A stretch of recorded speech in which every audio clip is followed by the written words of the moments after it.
नमस्कार, मैं हुमायूं सिंह और आप देख रहे हैं नेक्स्ट 9 न्यूज।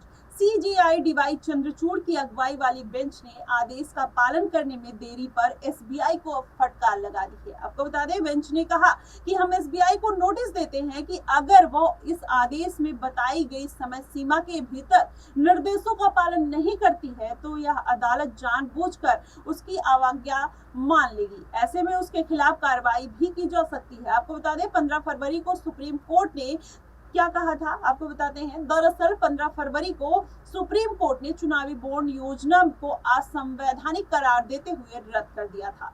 वहीं कोर्ट ने एसबीआई को 12 अप्रैल 2019 से सभी चुनावी बॉन्ड पर अपने विवरण 6 मार्च तक ईसी के सामने प्रस्तुत करने का निर्देश भी दिया था। आपको बता दें, कोर्ट ने इस जानकारी को 13 मार्च तक ईसी की वेबसाइट पर प्रकाशित करने का भी निर्देश दिया था। हालांकि एसबीआई ने 4 मार्च को कोर्ट का दरवाजा खटखटाया और ज्यादा समय देने की मांग भी रख दी थी।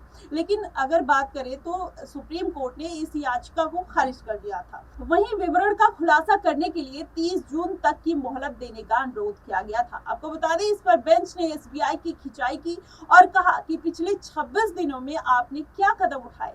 वहीं जस्टिस संजीव खन्ना ने कहा कि आप इस तरह की मोहलत की मांग के साथ आते हैं तो क्या यह एक गंभीर मामला है और हमारा फैसला बिल्कुल क्लियर था। वहीं बता दें, एसबीआई की ओर से पेश वरिष्ठ वकील हरीश साल्वे ने पेश हुए थे और उन्होंने प्रक्रिया की प्रकृति को स्पष्ट नहीं करने के कारण मामले की संवेदनशीलता का हवाला दिया और कहा कि बैंक को सभी जानकारी एकत्र करने के लिए ज्यादा समय की जरूरत है। वहीं साल्वे का ये भी कहना था कि कोर्ट ने एसबीआई को बॉन्ड की खरीद की जानकारी देने के लिए निर्देश दिए थे, जिसमें खरीदारों के साथ साथ बॉन्ड की कीमत जैसी जानकारी शामिल है।